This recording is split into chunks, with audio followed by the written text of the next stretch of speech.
Pronto. Então, agora vamos entrar mesmo na palestra. Então, o conceito de manejo sanitário é o conjunto de atividades planejadas e direcionadas para a prevenção e manutenção da saúde dos rebanhos. Então, atentem bem aqui esse primeiro tópico, prevenção. Eu gosto muito desse slide aqui, que ele trata o manejo sanitário como uma ferramenta onde ele está ali ajustando a produtividade com o intuito de melhorar essa produtividade. Porque aquele animal que não adoece, ele vai ter o seu desempenho normal. Aquele animal que não vem a óbito, eu vou estar com ambos como produto no final da minha produção, no caso de frangos, ou ao longo da minha produção, no caso da produção de ovos. Então, o manejo sanitário, claro, junto com todos os outros manejos, né? Manejo nutricional, manejo genético, tudo isso vai contribuir com a produtividade e, consequentemente, vai afetar o quê? A lucratividade no bolso do produtor rural. No caso, se vocês são empreendedores, no bolso de vocês, ou no caso, se vocês estiverem trabalhando para alguém, no bolso do patrão. Isso faz muita diferença. E se não fizer, faz justamente o contrário. Então, se a gente faz um manejo mal feito, a gente tem um aumento do índice de mortalidade no rebanho, redução na produção, diminuição na qualidade. Hoje o mercado ele não quer só quantidade, nós temos um nicho e a galinha caipira, a agroecológica e a orgânica, elas estão entrando aí nesse nicho com um preço diferenciado. E no caso aqui nós temos 3 referências aí da canela preta, ela também está entrando no nicho diferenciado por conta dessa agregação de valor da genética. Então, ela não está entrando assim por quantidade. Então, ela consegue um valor melhor na comercialização porque ela tem um diferencial em relação às outras. E também há uma diminuição na rentabilidade, se eu não tenho um manejo sanitário ou faço mal feito. E também tem um risco para você que está trabalhando com essas aves, para o produtor rural que você está aconselhando. Se você não tomar cuidado, algumas dessas doenças podem comprometer a saúde de quem vai consumir ou quem vai operar com esses animais, quem vai operar ou consumir os produtos, no caso de que você realiza a comercialização. Já ao contrário, se eu faço um bom manejo sanitário, eu vou ter uma menor ocorrência de doenças, vou ter uma melhora na performance, vou garantir o bem-estar das aves e vou ter um produto de boa qualidade. Então, é justamente o viés contrário. Então, aqui só para ilustrar o que vai funcionar aqui o nosso manejo sanitário. Ele vai evitar que os agentes patogênicos, sejam eles vírus, bactérias ou parasitas, adentrem o meu sistema de produção. Ou, caso ele já esteja no meu sistema, eu consiga minimizar os efeitos ou até retirar esses agentes de dentro do meu sistema novamente, para que minhas aves permaneçam saudáveis ao longo da produção total.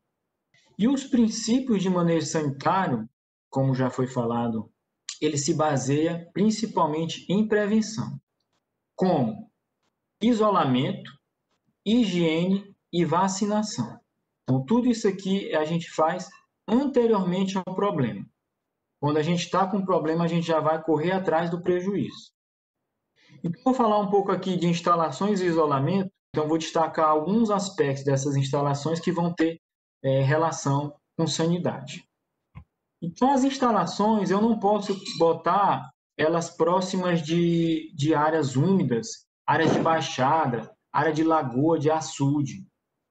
A umidade, terrenos úmidos, locais onde eu tenho a permanência dessa umidade por mais tempo, ela está associada também à permanência do micro-organismo nesse ambiente. Então, se eu tenho um ambiente mais úmido, o micro-organismo ele está mais protegido. Então, ele tem mais condição de se perpetuar no ambiente por um tempo maior.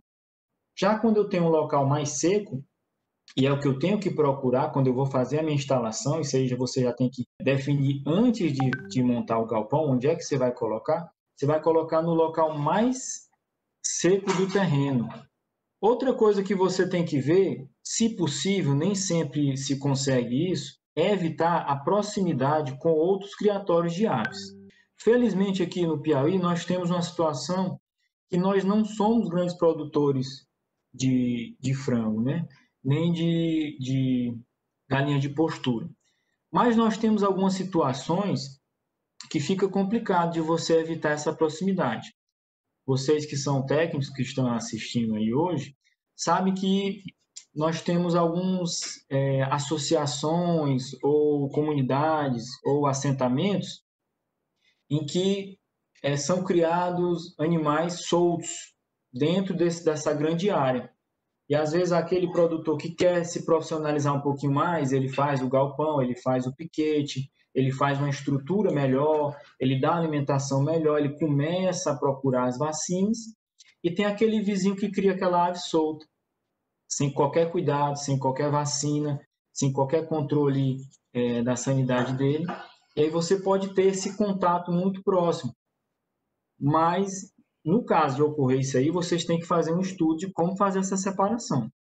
No caso, inclusive, a norma da ABNT de 2015, ela cita que tem que ter uma separação entre o sistema de criação, que também vai entrar como isolamento, e as instalações. Então, seria uma cerca anterior a entrar o sistema de produção. Então, eu não posso, essa minha ave que está no piquete, ela não pode ter contato com o meio externo, ela não pode estar contígua com outros animais, digamos assim. Então, antes do sistema de produção, eu tenho que ter essa cerca de isolamento. Também, como isolamento, a gente tem que evitar que nossas instalações sejam visitadas. No caso, a gente não vai ser grosseiro com o nosso vizinho, não receber, mas essas visitas devem ser o mais longe possível do sistema de criação. E no caso de ocorrerem visitas, a legislação determina que deve ser feito o registro dessa visita. Por quê? Digamos que eu tenho um caso de um problema sanitário, uma ocorrência de Newcastle, digamos, que é uma doença de notificação obrigatória. Se eu tiver uma suspeita de Newcastle, eu tenho que informar o Serviço de Defesa Animal. Então, ele vai fazer uma investigação de onde pode ter vindo essa doença e depois para onde ela pode ter se espalhado, para tentar minimizar os efeitos dessa doença. A Newcastle ela tem cepas um pouco mais tênues, mas ela tem cepas que podem causar prejuízo muito grande, que pode chegar, inclusive, a 100% de mortalidade do rebanho, principalmente em rebanhos que nunca foram vacinados.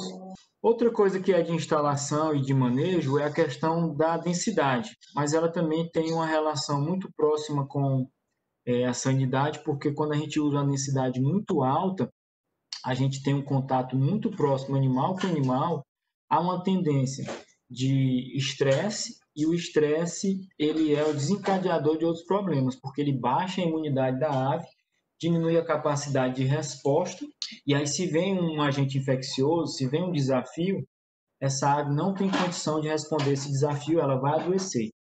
E por estar esse contato muito próximo, ave com ave, essa doença vai se disseminar rapidamente dentro do sistema, como é o caso aqui dessa imagem.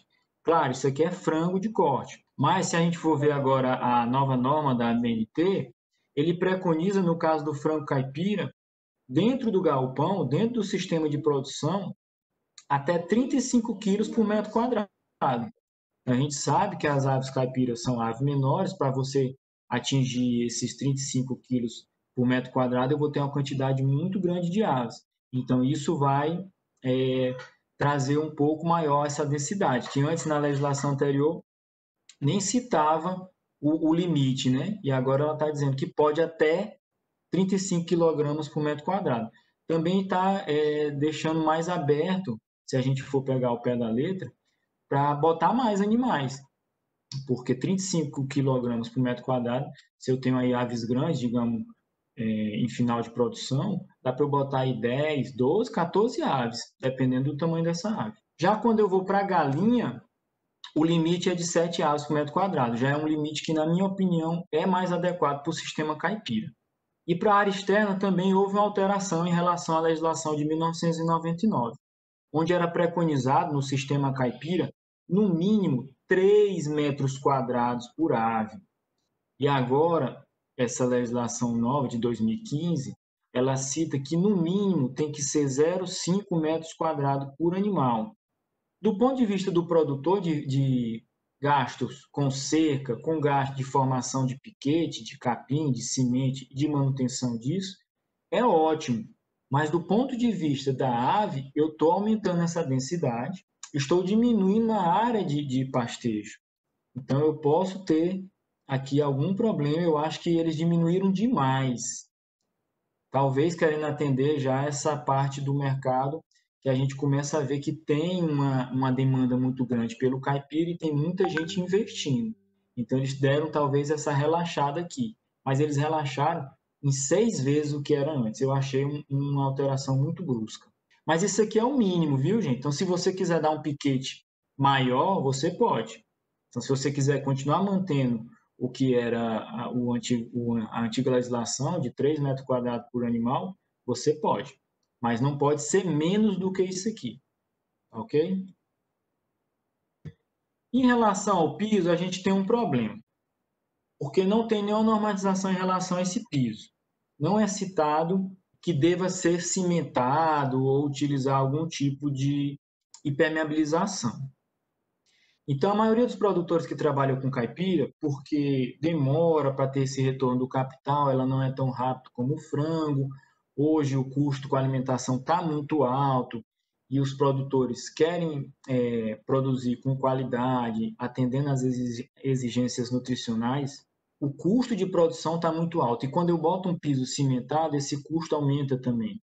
Claro, se eu tiver vários lotes, eu vou diluir isso aí nesses vários lotes. Então, um galpão bem feito, um galinheiro bem feito, ele vai durar aí no mínimo 10 anos. Dependendo do material, a gente trabalha aí com nos projetos com 15 até 20 anos de duração. Isso vai ser diluído no longo do tempo, mas é um investimento mais alto e que nem sempre é compatível com a capacidade de investimento das famílias da agricultura familiar. E aí qual é o problema? Quando eu uso o chão batido e a gente vai fazer a desinfecção, poucos são os desinfetantes que vão ter ação nesse modelo de piso. Então eu tenho que estar atento a isso aí também. Já quando eu uso o piso cimentado, todos os desinfetantes têm ação. Se eu fizer uma boa limpeza, fizer uma boa lavagem anterior, que a gente vai mostrar no programa de limpeza, qualquer desinfetante sendo utilizado na dose correta e também fazendo o manejo de troca, você não pode usar sempre o mesmo desinfetante. É a mesma ideia de quando a gente faz vermifugação, a gente tem que trocar anualmente para não criar resistência, a gente tem um efeito melhor. Outra coisa, isso aqui também está na legislação, a malha do galinheiro ela deve ser de 2,54 polegadas para menos. E essa malha aqui, ela é uma malha bem pequenininha, ela é justamente aqui 2,54 polegadas, essa medida aqui do polegar. Então é uma malha bem pequena. Eu tinha até um amigo que comentava assim, parece que querem deixar o vírus do lado de fora, a bactéria do lado de fora, porque é uma malha bem pequena. Mas não, é para evitar que aves silvestres, aves de vida livre, penetrem dentro do galpão em busca de ração e possam estar trazendo alguma doença, alguma infecção para dentro do meu galpão. Também é preconizado na legislação que a gente possa usar apenas aves da mesma idade, para a gente poder chamar de lote. No entanto, ela deixa em aberto 7 dias de idade entre diferenças. Se eu tiver animais de até 7 dias de idade, eu posso chamar do mesmo lote. Tipo assim, eu botei para chocar meus animais no mesmo dia. Botei os ovos em 2 chocadeiras diferentes. E aí essa chocadeira aqui A estava um pouco mais quente, a chocadeira B estava um pouco mais fria, digamos. Isso dá uma variação no nascimento. E essa aqui nasceu dia 2 e essa aqui nasceu dia 4. Então eu tenho uma diferença de 2 dias entre os nascimentos. Mas até 7 dias, se essa diferença for de até 7 dias, eu posso chamar do mesmo lote. Agora, se eu já coloquei uma diferença maior, botei um aqui, outro na outra semana e no nascimento deu mais do que 7 dias, aí não pode chamar de mesmo lote, são lotes diferentes. E, inclusive, para o frango, ele deve ser alojado em galpões diferentes. Inclusive, os produtores que estão pensando em fazer o projeto ainda, que não fizeram, é interessante que pensem em mais de uma estrutura. Principalmente quando a gente está trabalhando com ovo, que o ovo é aquele negócio que pinga todo dia, né? Na hora que para de pingar, você fica sem aquela renda. Então é interessante que você tenha mais de um galpão para você fazer a retirada de um lote, já está trabalhando com outro lote em fase de crescimento, na fase de pintinha, de franga, para quando eu tirar esse lote aqui, eu continuar mantendo a minha produção e eu ter aquela renda mantida. Tá ok? E aqui é um modelo da Embrapa de galinheiro e ele cria todas as fases. Não há nada nessa legislação que impeça de criar todas as fases na mesma estrutura. Mas eu recomendo a estrutura do pinteiro separado. Então é interessante porque essa fase ela é a fase mais sensível, né? É a fase que o animal ainda não conseguiu desenvolver as defesas dele contra os desafios. Então, se você puder ter o pinteiro separado dessa estrutura aqui, é interessante também. E o ideal também é que você faça, principalmente no caso do frango caipira, o sistema todos dentro, todos fora. Que eu tire todos os animais no fim do ciclo. Então, se eu comprei, digamos que é muito comum o pessoal fazer a aquisição do pintinho caipirão, né, que é o mais comum aqui, linhagem de corte mais comum, vendida como caipira. No fim do ciclo, eu tiro todos os animais daquele galpão antes de instalar, trazer os novos pintinhos. E é muito comum também, e isso vocês como técnico, vocês têm que abolir, que é aquilo do criador, quando está perto de tirar um lote, ele já traz os pintinhos para dentro do galpão, já pensando no retorno, para também não ficar sem aquela renda da venda do frango de corte, do frango caipira. Isso, do ponto de vista econômico, é muito inteligente, mas do ponto de vista sanitário não é, porque esses animais mais velhos, eles já desenvolveram alguma imunidade, eles já desenvolveram alguma resistência. Já os pintinhos, os animais mais novos, não, eles estão muito susceptíveis. E aí vai ter problema de ocorrência de doença. É muito comum. Então, vocês têm que tentar trabalhar em cima disso para abolir esse manejo, essa estratégia de manejo. Outro manejo interessante dentro do manejo sanitário que a gente realize é o isolamento.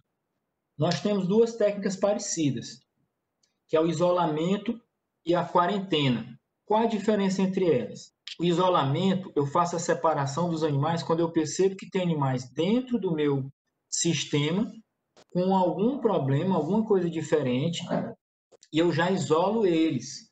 Eu retiro eles de dentro do meu plantel. Por isso é interessante também a gente ter algum tipo de estrutura que a gente chamaria assim de enfermaria, mas que não precisa ser uma estrutura muito grande, muito cara. Pode ser até uma gaiola no fundo do meu quintal, mais longe dos meus animais, do grosso dos meus animais, do meu plantel, da quantidade maior dos meus animais. Porque esse animal que eu já detectei que está com problema, às vezes é uma doença que não é tão agressiva, ela ainda não passou para os outros. Eu consegui tirar ele, eu evito o problema no meu plantel. Às vezes, quando a doença é muito agressiva, que são cepas muito virulentas, não adianta a gente separar, porque às vezes está incubado ali, não apareceu, mas vai aparecendo um, vai aparecendo dois, vai aparecendo três, você não consegue mais controlar. Mas é uma coisa que a gente faz porque às vezes consegue controlar. Então, deixa anotado aí. Apareceu o animal doente, separar do lote. Já a outra técnica que eu comentei é a quarentena.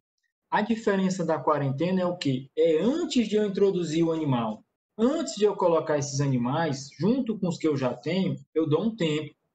Eu mantenho eles num local separado, de preferência 30 metros de distância dos meus animais que eu já tenho, do meu rebanho, e eu espero ali 10, 15 dias para eu ver se esses animais não vão desencadear, não vão apresentar algum sintoma de doença. Se eles tiverem algum sintoma de doença, eu já nem misturo. Porque o que é muito comum é as pessoas já chegam, já botam junto com os outros. E às vezes você está ali no seu sistema de produção e está estável.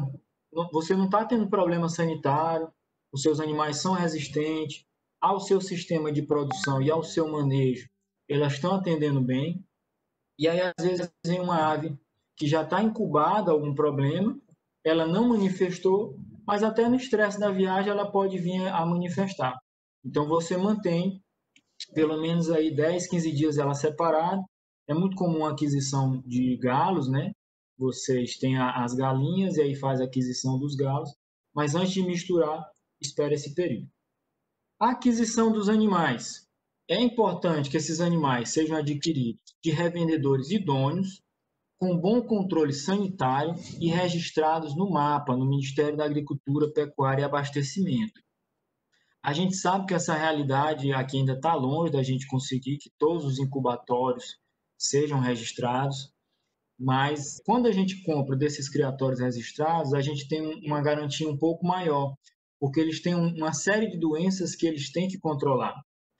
E aí tem as inspeções, tem as visitas e tem as monitorias sorológicas para ver se esses animais estão com algum problema. Então, quando você compra desses criadores, você tem uma garantia maior. Além disso, não consigo criar aqui na minha região, não chega, não tem incubatório, não tem revendedor, não tem distribuidor. Então, você vai observar o pintinho. Às vezes, os pintinhos eles passam muito tempo nas casas agropecuárias e a gente sabe que o manejo da casa agropecuária é o da casa agropecuária. Então, ele está ali vendendo a vacina, ele está ali vendendo o remédio de verme, ele está ali fazendo várias coisas, mas ele não está num sistema de produção. Então, ele não vai ter aquela atenção que o produtor tem em cima do animal. Então, a gente sabe que é diferente quando o criador faz aquilo ali com amor e não pelo comércio, não pelo dinheiro. A gente vê essa diferença. Então, você vai observar aquele animal que você está adquirindo. Se ele está ativo, se ele tem os olhos brilhantes, se os umbigos estão bem cicatrizados, se está fechadinho, as canelas estão brilhantes e lustrosas, a plumagem seca. Tudo isso é indicativo de saúde. Então, antes da aquisição, vocês observam isso. E toda granja tem que fazer, seja ela grande ou pequena, um programa de limpeza e desinfecção. É primordial. Então, nem sempre é fácil fazer um programa de limpeza e desinfecção, porque ela exige que seja um trabalho contínuo, que você tenha rotina de fazer. É fácil de implantar, mas não é fácil de manter.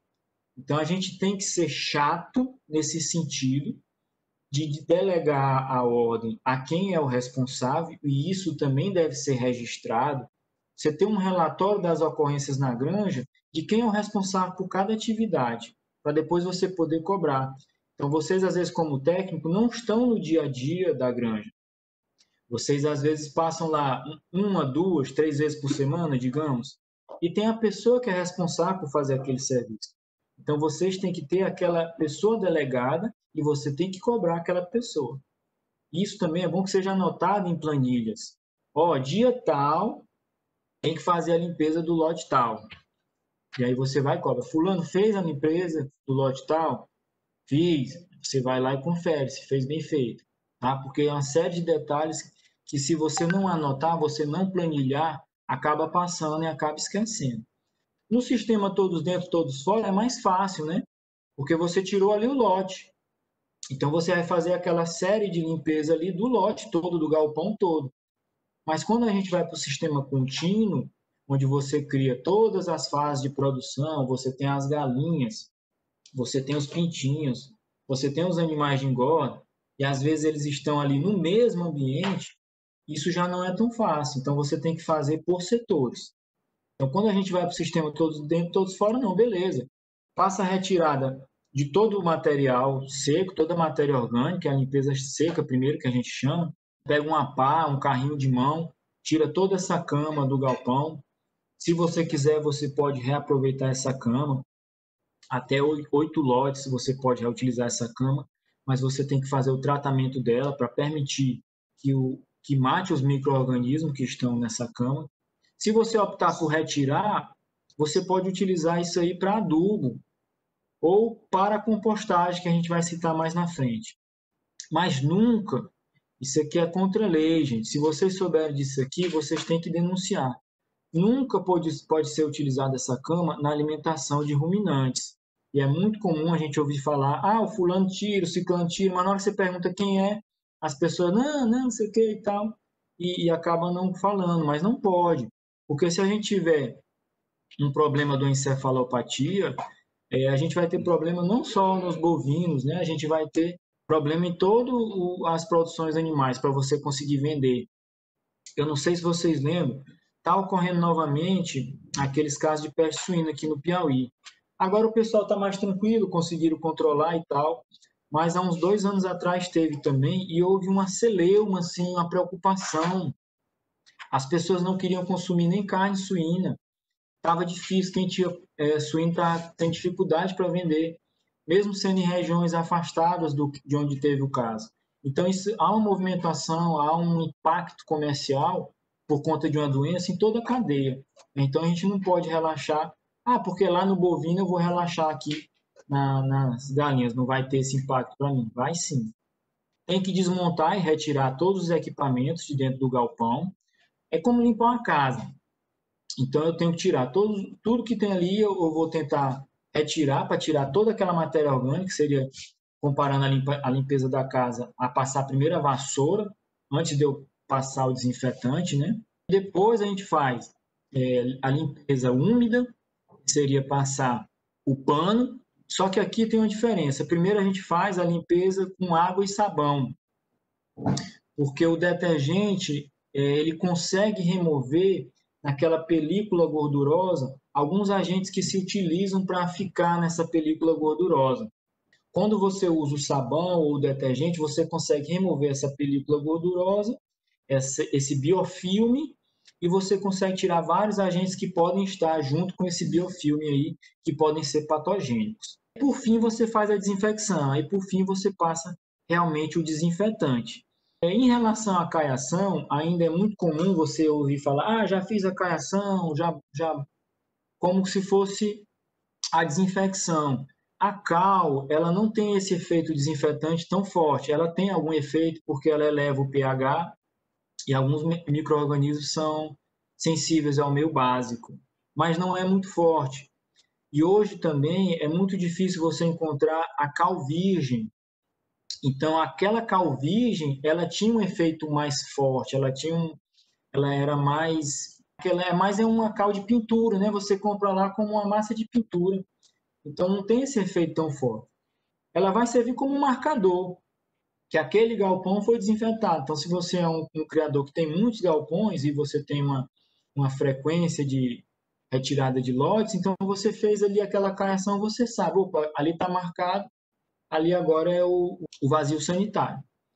Mas é melhor você procurar realmente um desinfetante, tem um efeito melhor.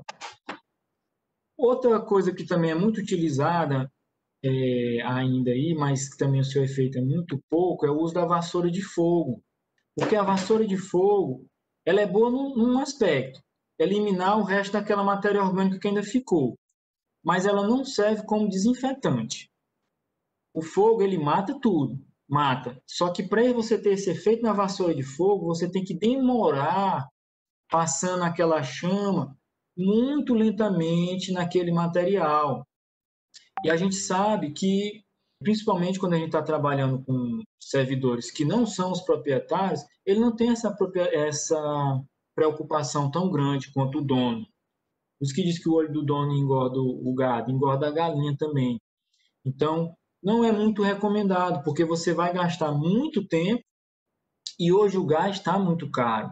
Então, vai ter um custo muito elevado, além de ser pouco eficiente. Então, não é muito interessante. Ela vai funcionar para eliminar essa matéria orgânica. Às vezes fica teia, às vezes fica cama que você não consegue eliminar, e ela tem esse efeito, mas não como desinfetante. Outra coisa que a gente tem que fazer é lavar a caixa d'água e lavar e desinfetar todos os equipamentos. Além disso, a água de bebida, você tem que fazer algum tratamento nela. Você tem que fazer análise e, dependendo da análise dessa água aí, você tem que utilizar a cloração para evitar qualquer problema advindo da água. Então, a água para as galinhas ela tem que ser tão boa quanto a água para a gente. Tem que ser água potável. E depois a gente faz o chamado vazio sanitário, que você fecha esse galpão por 15 dias, que aí não entra gente e não entra animais ali naquele galpão. Por quê? Porque eu tenho alguma coisa que pode ter escapado da limpeza seca, pode ter escapado da limpeza com água e sabão, água ou detergente, e ainda pode ter escapado do desinfetante. Então, quando a gente faz esses três, a gente tem 99,9% de chance de ter eliminado tudo. Mas é aquele 1% é vagabundo. Então, pode ter ficado alguma coisa aí que vai desencadear uma doença. Então, a gente dá esse tempo. Não é muito interessante que seja também maior do que 15 dias, porque depois já pode ocorrer uma nova infestação, mas até 15 dias é um tempo muito bom. Pela legislação, o mínimo é de 10 dias. Então, se você quiser trabalhar com 10 dias, você está dentro da legislação. Se quiser dar um tempo maior, eu prefiro utilizar um tempo maior, de 15 dias. Para frango recomendado são 15 dias do ponto de vista sanitário e não do ponto de vista legal. Eu prefiro atentar ao ponto de vista sanitário para evitar os problemas do que estar me atentando à lei. E 15 dias eu não posso fazer menos do que 10. Eu não posso, tirei o galpão hoje e com uma semana eu já estou botando o outro lote. Não posso, eu tenho que esperar no mínimo 10 dias. Aí quando a gente não tem como separar, né? Como a gente não tem todos dentro, todos fora. Então você vai fazer por setores. Digamos que você tem um quintal lá que você cria suas galinhas soltas. Você vai ter que setorizar esse quintal, vai ter que criar uma forma de separar. Se for dentro do galpão, ótimo, porque você já tem as separações, né? Você tem ali o setor de maternidade, você tem o setor de incubação, você tem o setor de engorda. Então, você vai fazendo por cada setor desse. Eu vou fazer nesse aqui agora, próxima semana eu faço no outro, próxima semana no outro, e assim por diante. Todo sábado você tem essa atividade aí, digamos.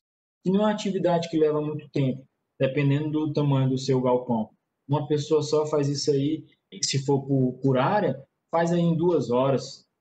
Então é uma coisa tranquila e tem que ter essa rotina. Se é uma área toda aberta, você vai ter que fechar determinadas áreas.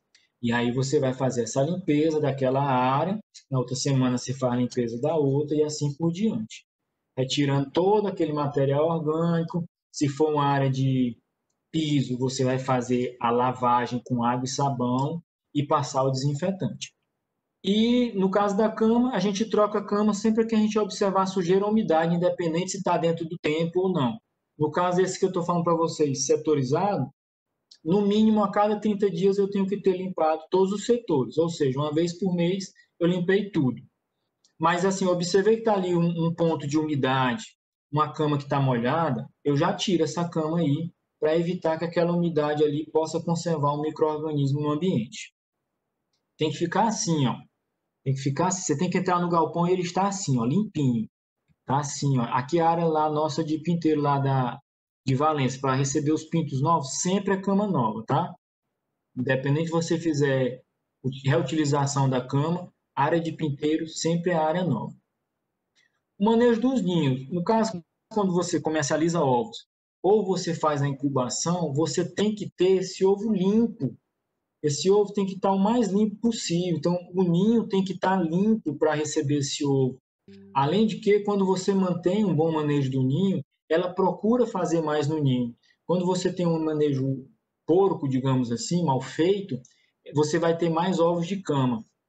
E aqui um detalhe de manejo, mas que serve como manejo sanitário, o material do ninho é interessante que ele seja diferente do material da cama, para ela não confundir o que é ninho e o que é cama, onde é que eu posso defecar e onde é que eu posso botar ovo. Então, se você coloca esse material diferente e o ninho passa essa segurança, como está aqui, ó, a ave aqui está se sentindo protegida, então ela se sente confortável para colocar o ovo dela. Agora, se é um ninho muito aberto e se esse material está muito sujo e é o mesmo material, você vai ter muito ovo de cama, que é um ovo ruim para comercializar, o preço dele é pior, ele é um ovo ruim para incubar. Você vai ter um aumento maior da mortalidade durante a incubação. E no ninho você retira as fezes com uma espátula. Nessa cama solta aqui você pode tirar também com a mão, mas é interessante que seja utilizado luva ou com uma pá, uma dessas pazinhas pequenas. E no caso dos ninhos de material de ferro ou de aço, você passa lava com água, sabão e uma escova ou uma esponja de louça. E em ninho, você sempre troca a cama sempre que observa sujeira, porque você vai vender o ovo, esse ovo degrada mais rápido, ou então você pode ter um problema sanitário na pessoa que está consumindo. E aí, é responsabilidade sua. Além disso, você vai ter maiores perdas lá na incubação e você não vai ter a geração seguinte. Ou vai ter uma geração seguinte fraca, ou vai ter uma geração seguinte pequena, porque você não se atentou a esse manejo simples, que é o manejo do ninho. No caso do ninho, essa limpeza tem que ser mais frequente do que aquela que a gente comentou dos setores. É interessante que ela seja feita a cada 10 dias. Tem muita granja que adota a limpeza semanal, porque fica fácil, né? Não, o dia de sexta-feira, o dia de sábado, é o dia da limpeza dos ninhos. Mas aí é você que tem que determinar, porque cada sistema é um sistema. Eu não gosto de predefinir nada dentro de cada sistema, a não ser as normas legais. Isso aí todo mundo tem que seguir. Mas cada sistema ele pode se adequar dentro da sua realidade. E no caso da retirada de ovo, a legislação preconiza no mínimo 2 vezes por dia. Mas quanto mais vezes por dia você puder tirar, melhor. Porque você evita dessa ave ficar em cima dos ovos, o que já pode iniciar a incubação, e aí por algum motivo você espera um período para juntar mais ovos para levar para incubar, e esse ovo que já foi iniciado a incubação, o embrião vem a óbito. E aí você vai ter um insucesso maior no momento da incubação. Então, quanto mais vezes você tirar o ovo do ninho ao longo do dia, melhor. Até para comercializar também, porque você evita que a ave defeque em cima do ovo. Como eu falei para vocês, na área do pintinho, na área que você vai receber o animal jovem, que você está introduzindo agora no seu sistema e que ele ainda não tem imunidade, você tem que colocar a cama nova. Sempre, 100% da cama nova. E aqui é uma coisa de manejo para desempenho, mas também é manejo sanitário, porque se você não der o aquecimento, os animais vêm a adoecer. Então você tem que colocar o aquecimento para os pintinhos também. É obrigatório, digamos assim, não está na lei, mas se você me perguntar, eu digo que é obrigatório, porque a não atenção à qualidade da temperatura, a atenção à zona de conforto térmico da ave, preconiza muito problema sanitário. E problema de desempenho também. Tá? E você também, nessa fase aqui, é interessante que você tenha o uso das cortinas para evitar rajadas de vento. A limpeza dos equipamentos, aqui no caso é um bebedouro de uso contínuo, onde esse manejo do bebedouro ele tem que ser feito diariamente. É todo dia. Não tem, não é porque choveu ali e está nublado. Não, é todo dia. Porque a bucha acabou. Vá lá no mercado e compre outra bucha. Tem que ser feito diariamente. Principalmente quando os animais estão maiores, eles sujam isso aqui com muita facilidade. Então, de manhã você deixa lá, fez a limpeza, deixou bacaninha. Quando é de tardezinha, ela já está suja de novo. Tem granja que limpa todo dia. No caso de você quiser economizar nessa limpeza, você já tem muitos animais, isso aqui já está se tornando muito trabalhoso de realizar, aí você tem que buscar um outro tipo de bebedouro, que diminui, digamos, esse tempo com esse manejo. Mas tem que ser feita todo dia e não é só passar esponja e não é só passar a mão e ir lá esfregar o dedo para tirar aquele limozinho, aquele verdezinho que fica, não. É água, detergente e a bucha, a esponja. Agora, falar um pouco das vacinas. Vocês têm que observar, no caso da vacinação, quando você adquire a ave de fornecedores idôneos, ela já vem com uma série de vacinas. Então, vocês têm que observar. Eu não tive contato, eu comprei na loja. Mas o cara que vendeu para a loja, ele entregou com um documento chamado Guia de Trânsito Animal. E lá vem preconizado quais foram as vacinas que aqueles animais já tomaram. E aí você faz a sequência da vacinação de acordo com a sua realidade, fazendo a cobertura em cima do que ainda não foi feito, no caso de já ter sido feita alguma coisa, ou fazendo em cima de tudo, no caso que você comprou animais que não foram vacinados. E isso você tem que ter muita atenção. Às vezes o cara da loja diz assim, eu não posso lhe dar o GTA, mas você pede uma cópia. Hoje, pronto, mais fácil, tira uma foto com o celular e você leva. Até porque quando você for conversar com o veterinário, você está tendo um problema sanitário lá, e você chamou um veterinário ou mesmo a defesa animal, você saber o que já foi aplicado, até para ajudar na investigação na anamnese para chegar à conclusão de que doença é aquela. Outra coisa que eu não gosto de fazer é dizer assim, tem que fazer essas vacinas aqui, um modelo fechado. Cada sistema de produção é de um jeito, cada realidade é uma realidade. E cada região é uma região. Então, eu tenho doenças que são importantes em determinada região e não são em outras. E como é que eu vou saber quais são essas doenças que são importantes na minha região? Eu vou ter que procurar, principalmente, a Agência de Defesa Agropecuária, no caso, a ADAP aqui no Piauí. Mas se você é de outra região, você procura a Agência de Defesa da sua região, porque eles sabem quais são as doenças que são de ocorrência normal. A gente não tem o hábito de procurar o serviço de defesa no nosso município e às vezes realmente eles não têm a resposta para criações caipiras, mas ele tem a resposta do sistema industrial. E as aves são galinhas, são galináceos, são galos domésticos. Então eles vão ter as mesmas doenças.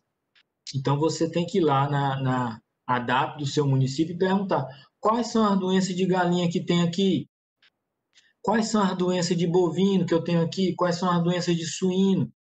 E aí com esse mapa, e também pode também procurar os veterinários da região, com esse mapa você determina quais são as vacinas que você vai fazer na sua granja. Porque assim, às vezes a gente faz uma determinada vacina que não precisava e aí você gerou um custo.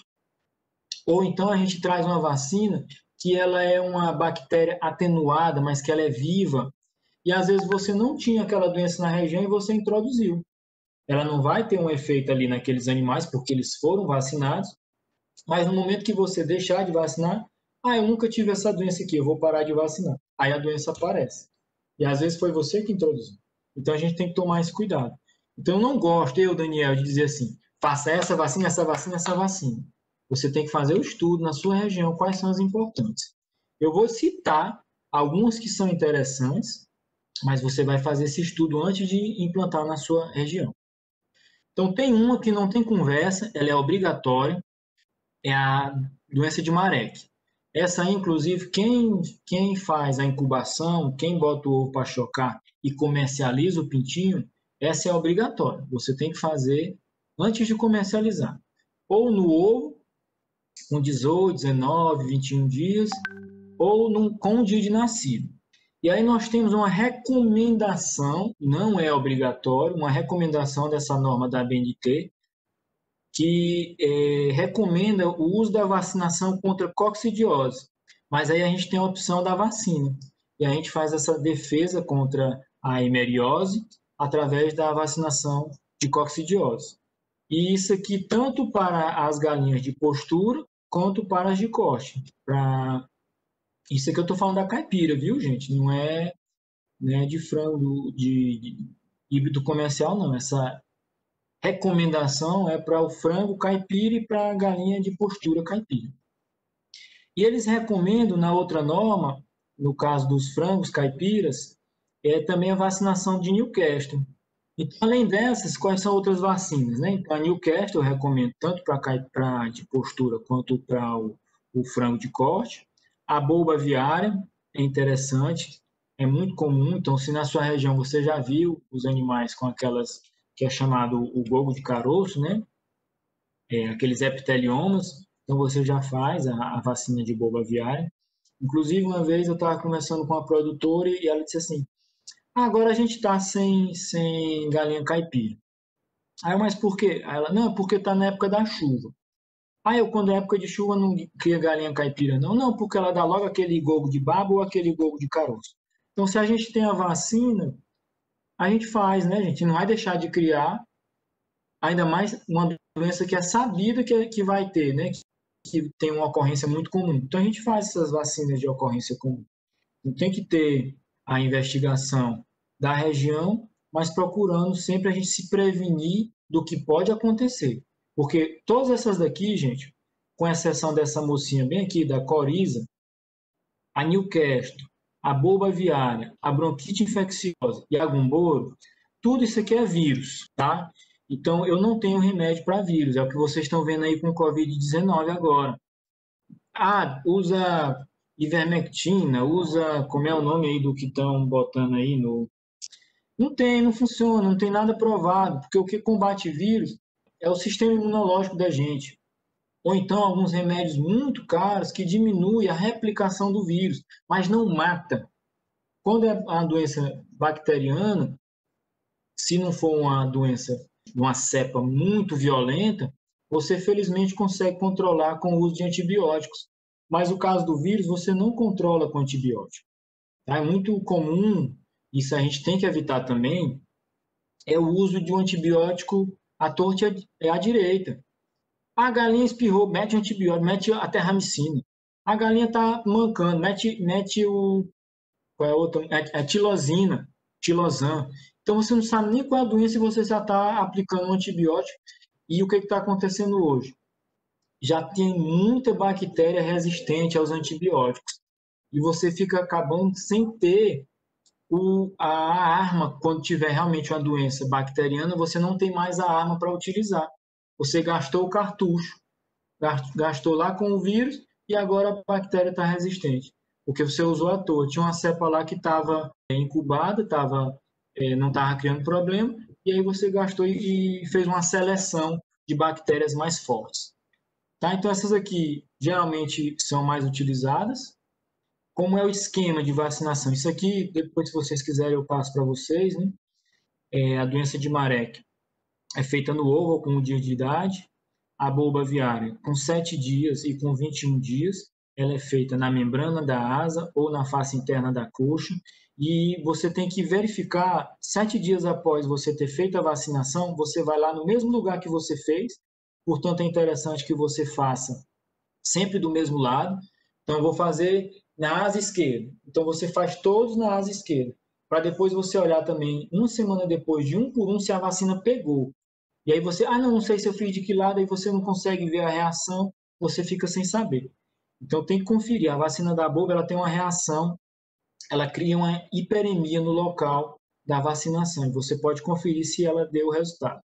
Se não tiver hiperemia nenhuma, se não tiver aquelas bolinhas também, você tem que refazer. A vacina de Newcastle você faz com 1 dia, com 7, e no 14º dia você revacina, e depois você fica fazendo a cada 3, 4 meses, dependendo do seu sistema. A de bronquite aviária é feita uma dose com 10 e 14 dias, segunda dose com 16 semanas, e depois você fica revacinando a cada 6 meses. A doença de Gumboro pode ser feita no ovo, depois com 14 dias e 70 dias. E a coriza aviária com 35 dias e um reforço após 35 dias após a primeira aplicação. Descarte das aves mortas. Você tem várias formas de descartar as aves mortas. Eu vou citar algumas só para vocês terem noção, mas vocês não vão aplicar não, tá? Só para vocês conhecerem o que era utilizado antes, mas hoje o que vocês vão fazer são 2 métodos. Deixa anotado aí no caderninho do lado. 2 métodos que são mais aceitos hoje: incineração e compostagem. Esses outros aqui eu vou citar apenas para você terem uma noção do que era feito. Mas a pior coisa é não fazer nada. Então, quando você tem um animal que vem a óbito e ele fica exposto ao ambiente, ele está acessível para animais carniceiros, sejam eles urubu, raposa, ratos, e que eles vão espalhar essa doença. E outra coisa que é pior é você jogar essas carcaças em leitos de rio, açude ou outras fontes d'água, que aí você vai ter aquele animal que provavelmente morreu por uma doença infecciosa e vai estar disseminando para os outros através dessa água. Então, a pior coisa, primeiro, que não deve ser feita é não fazer nada. A gente tem que ter uma atitude em cima desse animal que veio a óbito.